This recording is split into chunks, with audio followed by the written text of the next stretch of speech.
بسم اللہ الرحمن الرحیم۔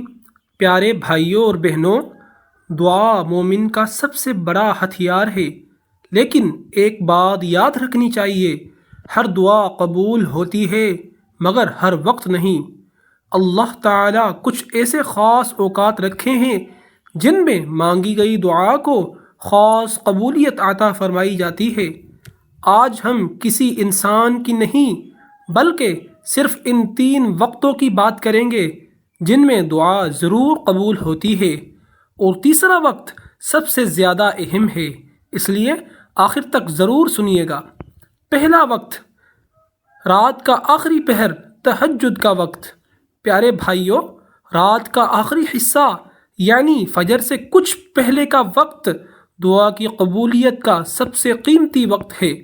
رسول اللہ صلی اللہ علیہ وسلم نے فرمایا، اللہ تعالی ہر رات آسمان دنیا پر نزول فرماتا ہے اور ارشاد فرماتا ہے کوئی مانگنے والا کہ میں اسے عطا کروں، ہے کوئی دعا کرنے والا کہ میں اس کی دعا قبول کروں۔ یہ وہ وقت ہے جب فضا میں سکون ہوتا ہے، دل نرم ہوتا ہے اور دعا سیدھی عرش تک پہنچتی ہے۔ اس وقت مانگی گئی دعا کبھی رد نہیں کی جاتی۔ دوسرا وقت، اذان اور اقامت کے درمیان۔ یہ وہ وقت ہے جسے اکثر لوگ معمولی سمجھ کر چھوڑ دیتے ہیں، حالانکہ رسول اللہ صلی اللہ علیہ وسلم نے فرمایا، اذان اور اقامت کے درمیان دعا رد نہیں ہوتی۔ پیارے بھائیوں، جب آسان ہو چکی ہو اور نماز ابھی شروع نہ ہوئی ہو، یہ چند منٹ اللہ کی خاص رحمت کے ہوتے ہیں۔ اگر ہم ان لمحوں میں اپنی حاجت مانگیں، دل کی بات کہیں، بخشش طلب کریں تو اللہ تعالیٰ ان دعاؤں کو قبول فرماتا ہے۔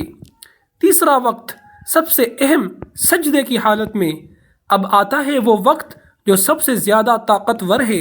رسول اللہ صلی اللہ علیہ وسلم نے فرمایا، بندہ اپنے رب کے سب سے زیادہ قریب سجدے کی حالت میں ہوتا ہے۔ سجدہ وہ لمحہ ہے جب بندہ سب سے زیادہ جھکا ہوا اور اللہ سب سے زیادہ قریب ہوتا ہے۔ اس لیے نبی کریم صلی اللہ علیہ وسلم نے فرمایا، سجدے میں کثرت سے دعا کیا کرو۔ یہ وہ وقت ہے جب دل سچ بولتا ہے، جب آنسو نکلتے ہیں اور جب فیصلے آسمانوں میں ہوتے ہیں۔ آخری اہم بات، پیارے بھائیوں اور بہنوں، اگر ہم واقعی چاہتے ہیں کہ ہماری دعائیں قبول ہوں، کہ ہمارے مسائل حل ہوں اور ہماری زندگی میں سکون آئے، تو ہمیں ان 3 وقتوں کی قدر کرنی ہوگی۔ یاد رکھیے، اللہ تعالیٰ بہانے نہیں ڈھونڈتا قبول کرنے کا، وہ تو بس پکار کا انتظار کرتا ہے۔ رات کا آخری پہر ہو، اذان اور اقامت کے درمیان کا لمحہ ہو یا سجدے کی حالت ہو، یہ وہ وقت ہیں جہاں دل ٹوٹ کر اللہ کے سامنے رکھ دیا جائے اور کہا جائے، یا اللہ، میرے پاس الفاظ نہیں، بس تو جانتا ہے۔ اور جب بندہ اپنا معاملہ اللہ کے حوالے کر دیتا ہے تو پھر اللہ خود اس کے لیے راستے بنا دیتا ہے جو اس کے وہم و گمان میں بھی نہیں ہوتے۔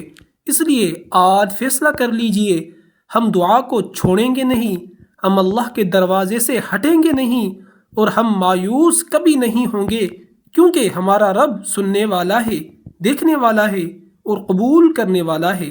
وما علینا الا البلاغ المبین۔